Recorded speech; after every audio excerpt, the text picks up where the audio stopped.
Bismillahirrahmanirrahim. Alhamdulillahi rabbil alamin. Wal aqibatu lil muttaqin. As-salatu wassalamu ala sayyidina Muhammadin wa ala alihi wa ashabihi ajma'in. Amma ba'd. Assalomu alaykum va rahmatullohi va barakatuh. Hammamiz har kuni eshitamiz shunga o'xshagan gaplarni. Har kuni. Eshitdinglarmi? Falonchi mana bo'pti. Shunaqa bo'ptimi? Eshitamizda falonchi aytdi.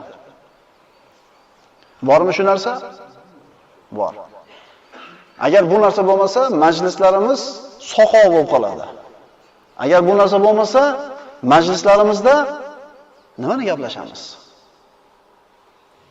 Bilib bilmasdan, tekshirib-tekshirmasdan, odamlardan eshitgan gaplarni ko'tarib yurishlik kishini yolg'onchi ekanligiga yetarli dalil bo'ladi. Bugungi suhbatimizning mavzusi hammalarga ma'lum bo'lgandek, odamlarda ayblarini, avratlarini qidirib fosh qilishlik. Bu shu darajada ko'p bo'lib ketganki, hayotimizda bu narsani badbo'y, sassiq narsa ekanligi siz bilan bizni burunlarimiz farqiga bormay qolgan.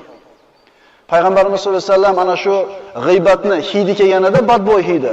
Falon joyda munofiqlar yoki yahudiylar bizni g'iybat qilishyapti deb hidini sassiqligini sahobalariga aytgan. Endi biz zamonimizga kelib turib, toza havo olmay qo'yganligimizdan, majlislarimizdan uni badbo'yligi ham esimizdan chiqib ketgan. Xo'p, musulmon kishi o'zining mo'min birodarini aybini eshitib, uni fosh qilishi, or nomusiga tegishli bo'lgan so'zlarni tarqatishi, shar'iy zaruratsiz ismlarni aytib, odamlarni ostida ko'tarib yurishlik qanday ish?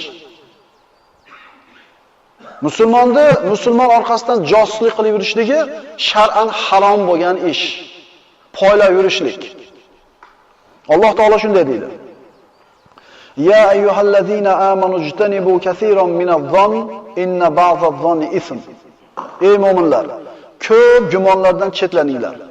Chunki ayrim gumonlar gunohdir. Wala tajassasu wala yaghtab ba'dukum ba'dha. Josuslik qilib yurmanglar. Va ayrimlarni g'iybat qilmasin. Sizlardan biron kishi o'zining o'lgan birodarini go'shtini yeyishni yaxshi ko'rurmi? Ana, yomon ko'rdingizmi? Ya'ni g'iybat qilishlikning gunohi o'lgan birodarini go'shtini yeyishdan ko'ra og'irroq bo'lgan gunoh. Allohdan qo'rqingiz, albatta Alloh tavbalarini qabul qilguvchi bo'lgan mehribondir. Ey iymon keltirganlar, gumonlardan tiyilinglar, chunki gumonlarning ba'zilari gunoh. Mana quyida nima sababdan odamlar bir-birlarini aybini qidiradi? Nima sababdan bir-birlarini kamchiliklarini tashib yuradi? Mana shu haqida suhbat qilgan bo'lamiz inshaalloh. Ibn Hajar Haytami aytadi, odamlarda yashirin bo'lgan ishlarini qidirib yurishlik, ya'ni odamlardan ko'rsatishlikni xohlamayotgan, yashirayotgan ishlarni qidirib yurishlik mana shu oyat bilan man qilindi, harom qilindi. Imom Termiziyning sahihlarida payg'ambarimiz sollallohu alayhi vasallam shunday dedilar. Minbarga chiqib Rasululloh shunday dedilar: "Ey, hali iymon qalblariga kirmasdan faqat tili bilan iymon keltirganlar, musulmonlarga aziyat bermanglar. Ularni avratlarini kuzatib, avratlarini ayblarini ochib uyaltirmanglar. Kim bir musulmonning avratini fosh qilib, uni uyaltirsa, Alloh taolo uning avratini ochib sharmanda qiladi." Musulmonni orqasidan qasddan aybini istab fosh qilishlik niyati yurganlarni Alloh taolo o'zi aybini fosh qiladi hamda sharmanda qiladi. Musulmonga bo'lgan hurmati qanday? Hurmat degani nima degani o'zi? Arab tilida harom degan so'zdan olinadi. Bir musulmonni obro'yiga tegishlik ikkinchi musulmonga harom degani. Bir musulmonning molini nohaqdan ikkinchi musulmon yeyishligi harom degani. Ibn Umar roziyallohu anhu kunlarda birida Ka'batullohga qarab aytadilar-ki, "Naqadar ulug'san." Ka'baga qarab aytayapti, "Naqadar ulug'san." Hurmating naqadar ulug'. Lekin bir musulmonni Allohning nazdidagi hurmati, Alloh taoloning huzuridagi bir musulmonning hurmati seni hurmatingdan balandroq. Xulosa, bir musulmonda aybini fosh qilib, uni sharmanda qilib, aybini fosh qilib qidirib yurgan odamning qilgan gunohi Ka'bani buzgandan ko'ra og'irroq bo'ladi. E'tibor beramizmi shu narsaga? G'iybatchini nimaga savdosi doim yuradi? Chunki xaridori naq. Ro'parasiga kelgan birinchi odam unga xaridor. Eshitdingizmi deydi. Hozir o'sha sizga aytadigan gap, dunyo yoki oxiratingizga foydasi bo'lsa, eshiting. Sizga daxli bo'lsa, eshiting. Agar daxli bo'lmasa, eshitilgan har bitta so'zga, gapirilgan har bitta so'zga qiyomatda savol bor. Payg'ambarimiz sollallohu alayhi vasallam Hajjatul Vadoda ummati bilan oxirgi marta mana shunday bir katta bir adabdagi ummati bilan uchrashib turganda payg'ambarimiz aytadilar: "Inna dima'akum va amwalakum va a'radakum alaykum haramun ka hurmati yawmikum hada fi shahrikum hada fi baladikum hada." Rasululloh Hajjatul Vadoda shunday dedilar: "Bu kuningiz, ya'ni ana shu Arafatda turgan kuningiz, shu oyingizda, shu yeringizda harom bo'lganidek, sizlarning qonlaringiz, mollaringiz va obro'laringiz o'rtalaringizda bir-biringizga haromdir." Musulmonning molini nohaqdan olsa harom yegan bo'ladi, qiyomatda javob beradi. Musulmonning qonini to'kkan bo'lsa nohaqdan, qiyomatda javob beradi. Musulmonning nomusiga tegadigan ish qilgan bo'lsa, sharafiga putur yetkazadigan ish qilgan bo'lsa, qiyomatda javob beradi. Odamlar tashib yurgan gap bir odam haqida bo'ladi, narigi odamga ozor yetdi. Agar shu ayb biz aytayotgan ayb u odamda bo'lsa, bir masala. Endi biz aytayotgan ayb u odamda yo'q bo'ladigan bo'lsa, biz unga tuhmat qildik, zulm qildik. Zulm ko'rgan odam qo'lini ko'tarib, Parvardigor, menga tuhmat qilayotgan, menga bo'xton qilayotganlarni o'zingga qo'ydim desa, unga tuhmat qilgan, bo'xton qilgan odamlarning holi xarob bo'ladi. Xo'p, biz aytgan ayb bo'lsa-chi? Agar o'sha ayb bo'lsa ham biz gapirayotgan ayb. U odamlarni surishtirishlikka, u odamlarni kuzatishlikka biz qozi emasmiz, taftishchi emasmiz. Ikkinchi birodarlar, Alloh taolo siz bilan bizdan sen bandam nimaga falon gapni gapirmading deb so'ramaydi. Qaytaraman. Falon gapni nimaga gapirmagansan demaydi. Aksincha, nimaga falon gapni gapirgansan deydi. Biz gapirmagan gapimizga emas, gapirgan gapimizga javobgar bo'lamiz. Yana bu savol qayerda beriladi deng? Qayerda beriladi? Hech qanday insonga yordam beradigan narsa yo'q. Onadan tug'ilgandek yalang'och, xatna qilinmagan holda turgan joyda, butun haloyiq oldida Robbil alaminning huzurida beriladi. Alloh Karim birodarlar. O'zini haqlarini o'zi xohlagan bandalar uchun kechib yuboradi. Namoz o'qimagan bo'lsa, zino qilgan bo'lsa, o'g'illik qilgan bo'lsa, Allohning haqqi edi bu gunohni qilmasligimiz. Alloh Karim xolasa kechiradi, lekin bandalar haqqi kechmaydi. Alloh taolo o'zini haqqini kechishi mumkin, lekin bandalarning haqqini biridan ikkinchisiga albatta olib beradigan kunda so'raladi. Mana endi bir odam ikkinchi odamning aybini qidirib yuribdi yoki aybini fosh qilyapti, kelib rosa gapiryapti o'sha odam haqida. Nima sabab? Birinchisi, adovati bor bo'lsa. Qabilasi boshqa, mazhabi boshqa, dunyo qarashi boshqa, fikrlashi boshqa va boshqa bir har xil bir xullas shaxsiy adovati bor odam ikkinchi odam haqida gap tashib yuradi. Ikkinchi odam aytadi, biz deydi isloh qilish niyatida gapiryapmiz deydi. O'zi aslida g'iybat qilayotgan bo'ladi. Isloh qilishlik birodarlar, avvalam aytganmiz. Bir birodaringiz aybini ko'rsangiz, isloh qilish niyatingiz bo'lsa, uyiga borasiz, eshikni taqillatasiz. Chiqqanda birodar, sizni ziyoratingizga keldim deb ini nasihat qilasiz. Endi u yo'q bo'lib turgan paytda u haqida gapirib turib, men uni isloh qilyapman desak, biz kazzob bo'lamiz. Masxaralashligi uchun qilinadi. Ya'ni odamni sha'nini, shavkatini yerga urishligi uchun qilinadi. Biz gapirayotgan odam haqiqatan biz aytayotgan yomon sifatga ega. Xo'sh, shunday bo'lishligi, shu odamning aybini ko'tarib yurishlikka bizni undaydimi, majbur qiladimi? Biz yomon deyotgan odam haqiqatan yomon, qaytarib aytayapman. Endi shu odamni yomonligini gapirishlik shartmi? Yo yo'q qo'ysa bo'laveradi. Ulamolarning fikri ikki xil. Bir odam bor, maxfiy qiladi gunohini, ya'ni uyatib qiladi, bekitib qilib yuradi, biroy ko'rsatadi. Ikkinchi odam bor, oshkora qiladi. Biz aybdor, gunohkor deyotgan odam bittasi bekitib qiladi, Yo'l bu yerda hijolat to'g'ri, biroq ko'rib qolmasin deb. Ikkinchisi oshkor qiladi. Maxfiy suratda yoki berkitib uyalib qilayotgan odamning aybi akalar, borib o'ziga aytilinadi. Tashqariga olib chiqib fosh qilinmaydi. Ikkinchisi, gunohni oshkor qilayotgan odam. Yana shu gunohiga odamlarni chaqirayotgan odam haqida oshkora gapirishlik kerak. Bir ukamiz kelib so'radi, "Domla, shu birov palonchi bilan tijorat sherik qilmoqchi ekan, kelib mendan so'rayapti, shu odam qanaqa?" deb. "Bu odam yaxshi odam emas. Men shu odam haqida nariga so'rab kelganga aytsam, g'iybat qilib qo'ygan bo'lmaymanmi?" deyapti. Mana hozirgi aytilgan gapdan nimani xulosa oldik?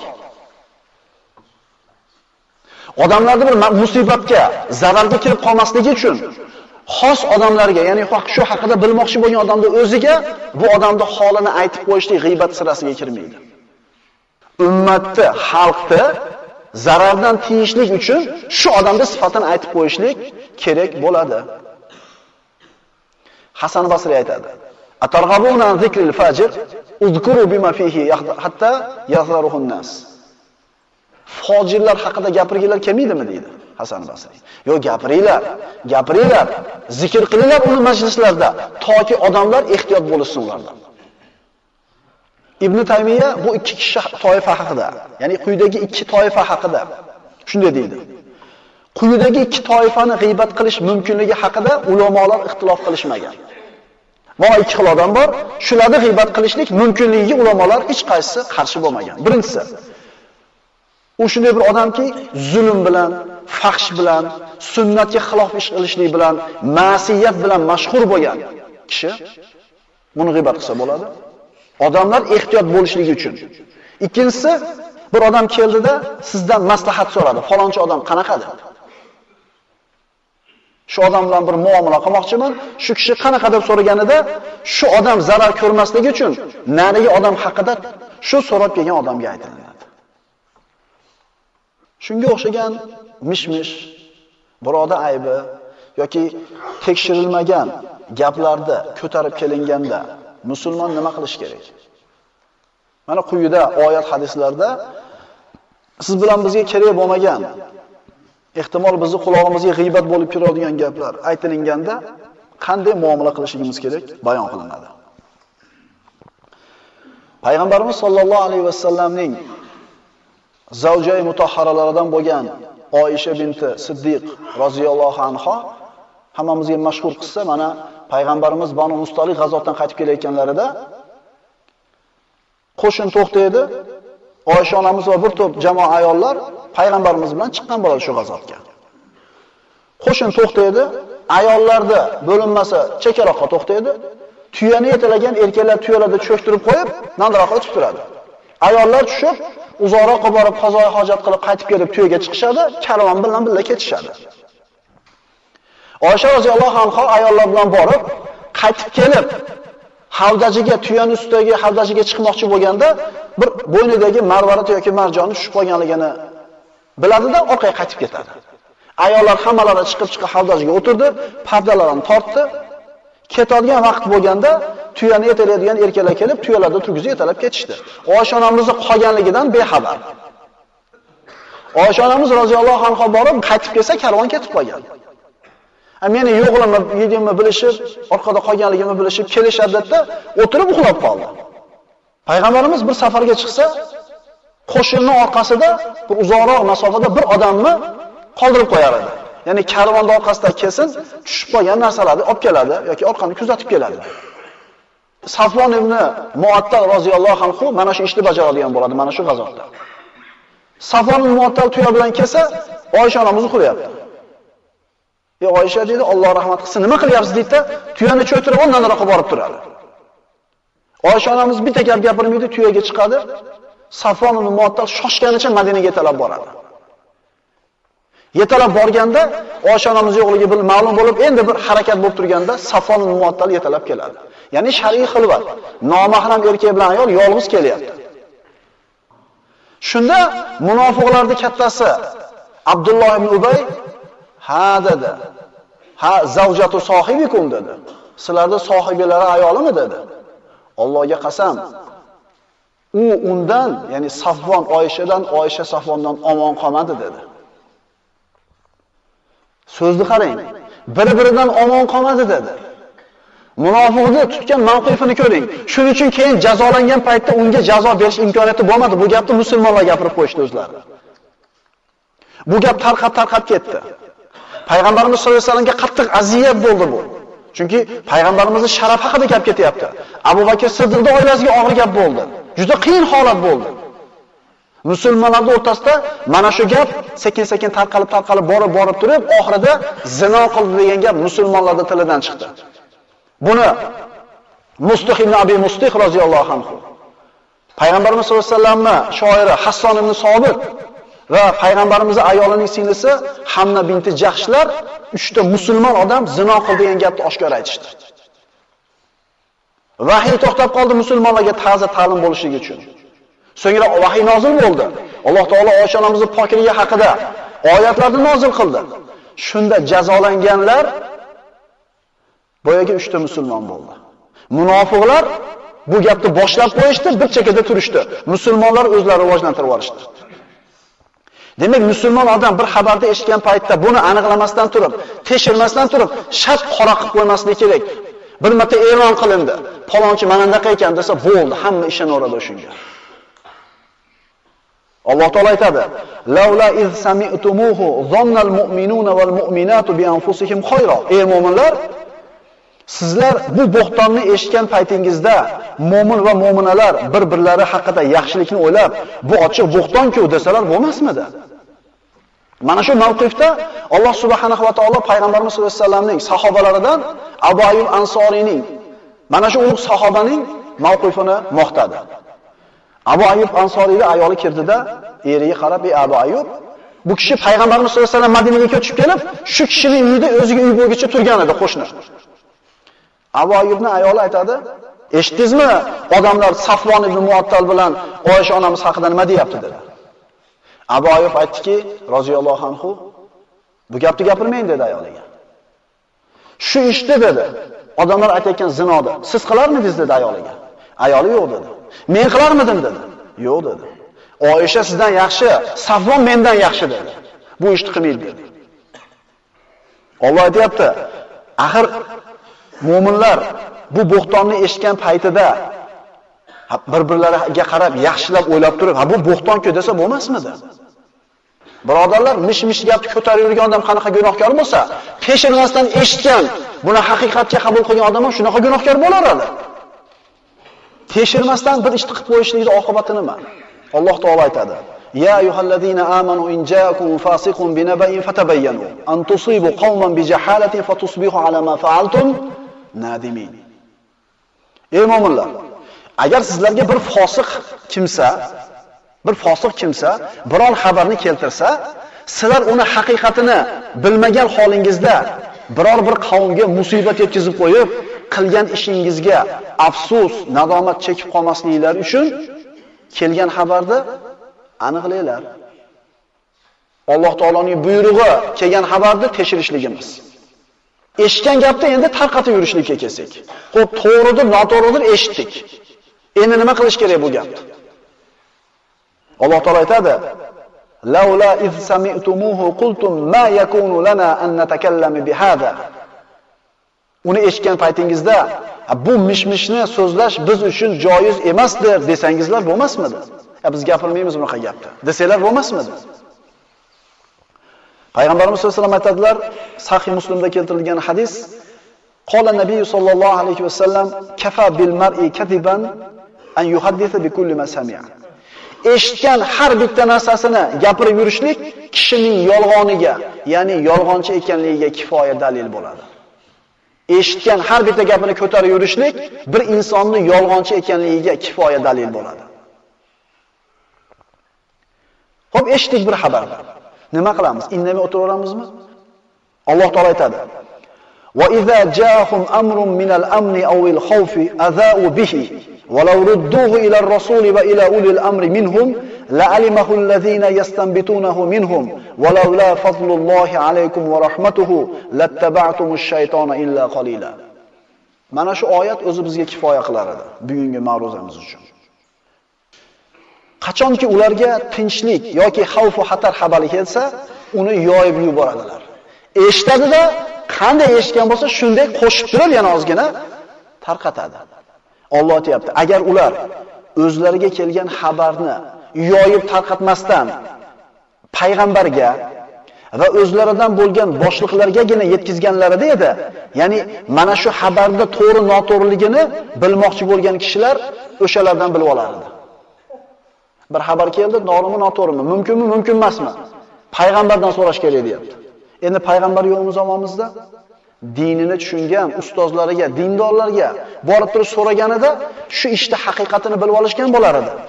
Agar sizlarga Alloh taoloning fazli marhamati bo'lmaganida edi, ayrim kishilardan tashqari hammangiz shaytonga ergashib ketgan bo'lar edingiz. Oyatdan shuni tushunamizki, demak, bu odamlarda ozginasilar eshitgan gapini olib borib tekshirib turib keyin ishonadi. Endi ko'proq qismi eshitib shunday ketaveradida shaytonga ergashib ketadi. O'zi hayotda paydo bo'layotgan odamlar o'rtasida bo'ladi-yu, muomalalardagi muammolarni surishtirsa 80-90% shu gap tashlikdan kelib chiqadi. Agar boshida shu nasihat qilib qo'ysa, "Bo'l, yig'ishtir bunaqa gapni, olib kelma biz oldimizga" deb turib, nasihat qilib og'zi yopib qo'yilsa-chi, 90% muammo bo'lmas ekan. Ayb kimda ekan? Tilimiz bilan qulog'imizda ekan.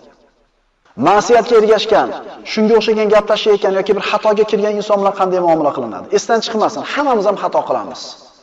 Hammamizda ham ayb bor. Payg'ambarimiz sollallohu alayhi vasallam oldiga Muoz roziyallohu anhu keldida, "Ya Rasululloh, men zino qilib qo'ydim" dedi.